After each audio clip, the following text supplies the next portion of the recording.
वहीं जी मीडिया से खास बातचीत में बीजेपी सांसद सुनीता दुग्गल ने बजट से लेकर कई मुद्दों पर अपनी बात रखी है। सुनीता दुग्गल ने कहा है कि हरियाणा सरकार ने पारदर्शिता के लिए तमाम सुविधा ऑनलाइन शुरू की हैं, जिससे पैसा सीधा जनता के विकास के लिए जाता है। वहीं हुड्डा के सरकार बनाने के दावों पर भी सुनीता दुग्गल ने चुटकी ली है और कहा है कि कांग्रेस के दावों से सरकार नहीं बनती, सरकार जनता चुनती है।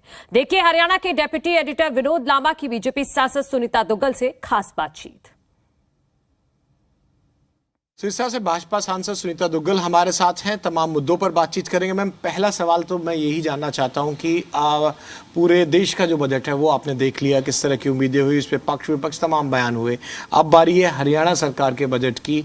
सांसदों को भी उम्मीद रहती है, चाहे वो आम बजट हो या फिर क्षेत्र का बजट हो, कि किस तरह से वहाँ अपने क्षेत्र का और लोकसभा का काम हो। आपकी क्या उम्मीद है और क्या अपेक्षा रखते हैं कि जो खुद मुख्यमंत्री हैं वो वित्त मंत्री साहब भी हैं, तो किस तरह का बजट होना चाहिए, सिरसा को लेकर क्या सौगात मिल सकती है? देखिए, सबसे पहले तो मैं जो हमारा केंद्र का बजट आया है उसके लिए माननीय प्रधानमंत्री जी और हमारे वित्त मंत्री जो हैं उनको बहुत बहुत धन्यवाद करना चाहती हूँ कि ये सशक्त, सर्वस्पर्शी और सर्वसमावेशी बजट जो है उन्होंने प्रस्तुत किया है। और इसमें चाहे हम किसान भाइयों की बात करें, चाहे हम युवाओं की बात करें, महिलाओं की बात करें, OBC SC ST वर्ग की बात करें, इसमें सबको कुछ ना कुछ किसी न किसी रूप में जो है वो भारतीय सरकार ने, केंद्र की सरकार ने देने का काम किया है।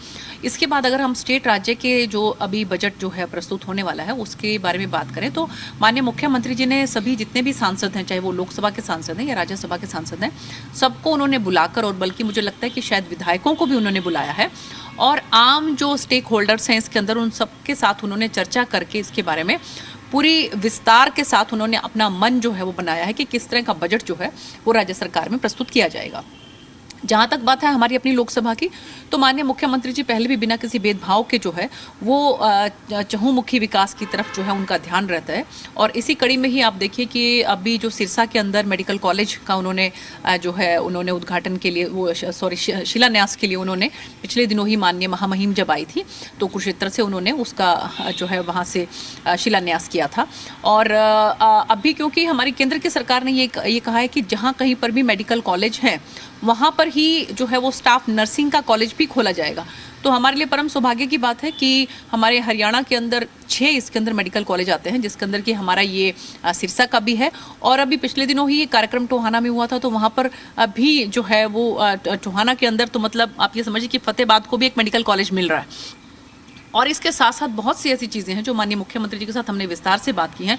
मेरा थोड़ा सा फोकस जो है इस तरफ भी था कि केंद्र सरकार ने एक ये कहा कि एक्स्ट्रा स्टेपल कॉटन जो है, एक्स्ट्रा लॉन्ग स्टेपल कॉटन, उसके लिए केंद्र सरकार की तरफ से जो है वो सहायता मुहैया करवाई जाएगी, क्योंकि मेरे लोकसभा के अंदर कॉटन जो है वो बेल्ट है, वहाँ पर काफ़ी कॉटन उगती है। तो मेरी माननीय मुख्यमंत्री जी से मैंने खास दरख्वास्त ये की थी कि राज्य सरकार की तरफ से भी कुछ ना कुछ ऐसी सहायता की जाए कि वहाँ पर जो कॉटन उगाने वाला जो हमारा किसान है उसको उसके बारे में कोई ना कोई फ़ायदा मिल सके।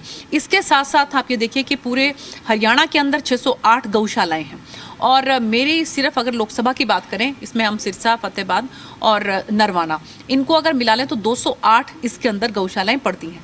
तो उसमें भी मैंने माननीय मुख्यमंत्री जी से खास ये बात कही थी कि जो है वो हमारी जो गौ माता है उनकी रक्षा के लिए, कि उनके चारे के लिए कुछ ना कुछ ऐसा किया जाए। तो मुझे पूरी उम्मीद है कि उसके बारे में भी माननीय मुख्यमंत्री जी संजीदगी से कुछ ना कुछ करेंगे कि हमारे जो हमारा गौधन है उसके बारे में पूरा विचार करके कि उनको चारे की किसी तरह की कोई दिक्कत ना आए। और इसके बारे में मुझे लगता है कि शायद जो दूसरे राज्य हैं उनसे भी वहाँ पर क्या पॉलिसी है उस बात को देखते हुए कुछ ना कुछ इसमें करने की मुझे पूरी उम्मीद है। और ये हमने उनसे रिक्वेस्ट भी किया है कि कुछ ना कुछ इस बारे में भी करिए। मुझे पूरी उम्मीद है कि माननीय मुख्यमंत्री जी जो है सभी को साथ लेकर चल के और सभी के लिए क्या क्या उसके अंदर अच्छा हो सकता है इस बात को लेकर आगे बढ़ेंगे। सरकार की बात हो गई, लोकसभा की बात कर ली, हरियाणा सरकार की, जो विपक्ष है उसकी भी बात करनी चाहिए लोकतंत्र में। तो विपक्ष के नेता हैं भूपेंद्र सिंह हुड्डा साहब, साफ तौर पे कह रहे हैं कि भाई ये सरकार तो जाने वाली है और जब सरकार कांग्रेस की आएगी, जो उनका दावा है, ये जो ऑनलाइन सिस्टम है, ऑनलाइन सिस्टम के खिलाफ नहीं है। साफ तौर पे पोर्टल पे इतनी ज़्यादा चीज़ें कर दी हैं और पोर्टल में इतनी कमियां हैं कि पोर्टल की सरकार बन गई है। ना मुख्यमंत्री का कोई रोल है, ना जो बाकी मंत्रियों का रोल है, सब चीज़ पोर्टल से नहीं चल सकती। इसी को ये भी नाम दे रहे हैं कि आपने परिवार पहचान पत्र बनाया आपकी सरकार ने, यानी कि हरियाणा सरकार ने, और उसमें तो पेंशन काटू स्कीम बनकर नजर आ गई। पेंशन काटी जा रही है, ई टेंडरिंग को लेकर तमाम जो सरपंच हैं वो विवाद में फंसकर कहीं ना कहीं काम ठप पड़ा हुआ है। नेता प्रतिपक्ष आपकी सरकार पर निशाना भी साध रहे हैं और ये दावा कर रहे हैं कि जो कांग्रेस की सरकार बनेगी ये तमाम चीज़ें बंद कर देंगे। देखिए, ऐसा है कि वो बहुत वरिष्ठ नेता है, मैं बहुत सम्मान करती हूँ उनका, लेकिन इस तरह की बात कहने से कि सरकार कांग्रेस की आ रही है, सरकारें नहीं आती है। ये निर्णय जो है वो जनता लेती है, आम जनता जो है वो चुन के सरकार बनाती है। और जिस तरह से हमारी सरकार माननीय मुख्यमंत्री मनोहर लाल जी के नेतृत्व में चल रही है, आप ये देखिए कि केंद्र सरकार ने बात की है 1 डिस्ट्रिक्ट 1 प्रोडक्ट की, हमारे माननीय मुख्यमंत्री जी ने बात की है 1 ब्लॉक 1 प्रोडक्ट की। वो एक कदम आगे बढ़ के चलते हैं। केंद्र सरकार ने बात की है आयुष्मान भारत की, उन्होंने एक कदम और आगे बढ़ के चिरायु हरियाणा करके हरियाणा के बहुत सारी उसके अंदर जो जनता है उसको ये लाभ मिल सके। तो मुझे लगता है कि अगर हम पोर्टल की बात करें तो फिर तो हम धीरे धीरे कोशिश करके वापस पाषाण युग में क्यों नहीं चले जाते कि पहले टेलीफोन होता था, उसके बाद हम मोबाइल लेकर आए। तो शुरू में देखिए सबको दिक्कत आती थी कि किस तरह से इसको चलाना है, क्या करना है, लेकिन धीरे धीरे हम सबको उसकी आदत पड़ गई। नहीं, उनका आरोप ये है कि जो ऑनलाइन चीजें कर दी गई हैं उनसे जनता को परेशानी हो रही है। प्रॉपर्टी आईडी का नाम लिया, ई टेंडरिंग में सरपंचों का नाम लिया, और इसके अलावा कि पोर्टल की सरकार बन के रहेगी, जनता का कनेक्ट नहीं है, जनता को परेशानी उठानी पड़ रही है। देखिए, पोर्टल के माध्यम से इतनी पारदर्शिता आई है, इसके बारे में मुझे लगता है कि सब जो है इस बात को एग्री करेंगे कि इससे बहुत पारदर्शिता आई है। कांग्रेस की सरकार के ही एक जो प्रधानमंत्री थे उन्होंने ये बात कही थी कि जो 100 रुपया अगर केंद्र से चलता है तो यहाँ पर सिर्फ जो है 15 पैसे यहाँ पर पहुँचता है धरातल पर। तो इन्हीं सब चीज़ों को ठीक करने के लिए माननीय प्रधानमंत्री जी ने कोशिश की है कि ऑनलाइन जो है जो तरीका उसको अपनाया जाए। और इसी बात को लेकर जो है हमारे हरियाणा के अंदर भी माननीय मुख्यमंत्री जी पोर्टल पर जो है आप जो कोई भी CSC सेंटर्स चल रहे हैं, तो हमारी कोशिश ये है कि इसके बारे में ज़्यादा से ज़्यादा जागरूक किया जाए। माननीय जो पूर्व मुख्यमंत्री हैं, मुझे लगता है कि उनको भी ये कहना चाहिए कि पोर्टल के बारे में, CSC सेंटर्स के बारे में क्या क्या सुविधाएं जो हैं आम जनता को सरकार की तरफ से मुहैया करवाई जा रहे हैं, उसके बारे में अगर हम और ज़्यादा शिक्षित करेंगे उनको तो उनके लिए लाभकारी होगा। ना कि वो ये कहें कि हम पोर्टल सिस्टम बिल्कुल बंद कर देंगे, तो इसका मतलब क्या है कि हम वापस जो है वो हम कौन सी सदी में चल रहे हैं।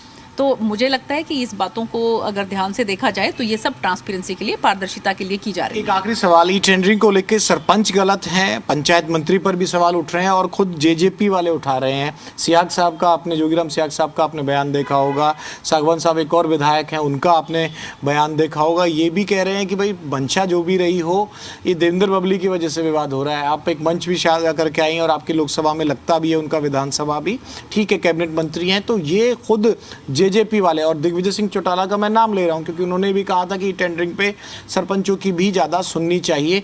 ये विवाद होगा कब?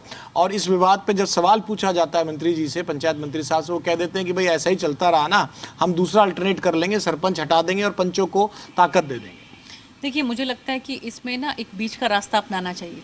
जैसे माननीय मुख्यमंत्री जी ने कहा है कि इसको हम जो है एक प्रोजेक्ट के रूप में ले रहे हैं और एक पायलट प्रोजेक्ट के रूप में, और हम जैसे जिस तरह से कोशिश चल रही है, जिन सरपंचेस ने जो हैं वो मैक्सिमम अपने इलाके के काम के लिए कहा है या कि उसके लिए उन्होंने एस्टिमेट वगैरह के लिए उन्होंने दिया है आगे, तो अगर उनको लगता है कि ये गाँव के विकास के लिए ठीक है तो मुझे लगता है आप तो बात उससे आगे चलेगी, पॉलिसी पे विवाद है या पंचायत मंत्री के एटीट्यूड पे या उनके बिहेवियर पे जो सीधी बात कर देते हैं उस पे विवाद है।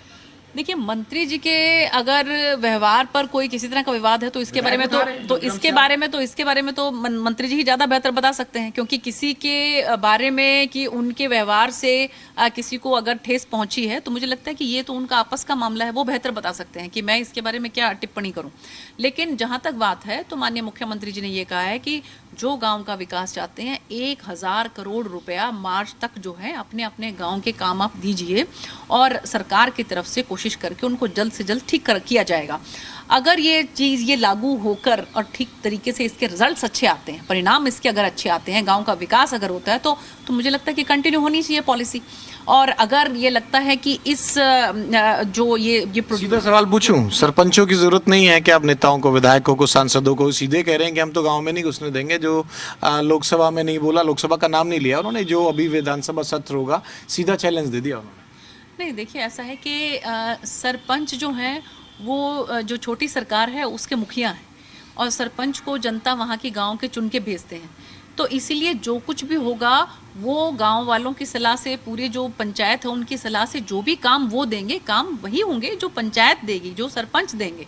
तो इसमें कहीं पर भी ये तो बात आती नहीं है कि सरपंचों की, इसके अंदर सरपंचों को कहीं कहीं से इग्नोर किया जा रहा है। बिल्कुल 1% भी ऐसी बात नहीं है। जैसा मैंने आपको कहा कि अगर ये पायलट प्रोजेक्ट जो है वो ठीक तरीके से काम करता है तो इसको कंटिन्यू करेंगे, और अगर ऐसा लगता है कि ऐसा करने से काम, गांव का विकास नहीं हो पा रहा ठीक से, तो इसकी समीक्षा भी की जा सकती है, इसका वापस इसको आप संसदों में क्या बात होती है इस मुद्दे पे कि भाई अभी करें, कैसे माने, कौन सही कौन गलत?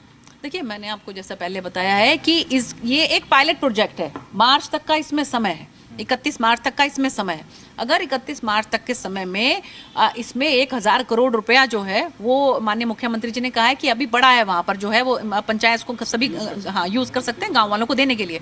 तो अगर वो ठीक तरीके से इस्तेमाल होता है, उन गाँव का विकास होता है, तो मुझे लगता है कि सरपंच खुद इस बात को एग्री करेंगे कि हमें इसको कंटिन्यू करना चाहिए। लेकिन अगर हमें लगेगा कि नहीं ठीक तरीके से है, तो वापस जिस तरह से जो जैसे बैठ के इसके बारे में विचार करके, पूरी मंत्रणा करके इसके बारे में आगे बढ़ा जा सकता है। देखिए, at the end of the day, चाहे हम पंचायत की बात करें चाहे सरकार की बात करें, दोनों की मंशा क्या है? गांव का विकास होना चाहिए, गांव जो है वो ऊपर उठना चाहिए। हमारा मकसद, हमारा जो एजेंडा है मेन, वो तो यही है ना। अगर वो जिस भी तरीके से फलीभूत होता है उसी तरीके से हमें चलना चाहिए। शुक्रिया मैम। तो तमाम मुद्दों पर बेबाकी से अंदाज भरे जो कहीं ना कहीं नेता प्रतिपक्ष पर भी निशाना साधा, और सरपंचों के मुद्दे पर भी सांसद सुनीता दुग्गल ने अपनी राय रखी, और सीधे तौर पर यही कहना है कि कहीं ना कहीं इसे आजमा कर देखा जाए, उसके बाद देखा जाएगा कि इसमें क्या बदलाव करने की जरूरत है। कैमरामैन राहुल कुमार के साथ विनोद लांबा, जी मीडिया, दिल्ली।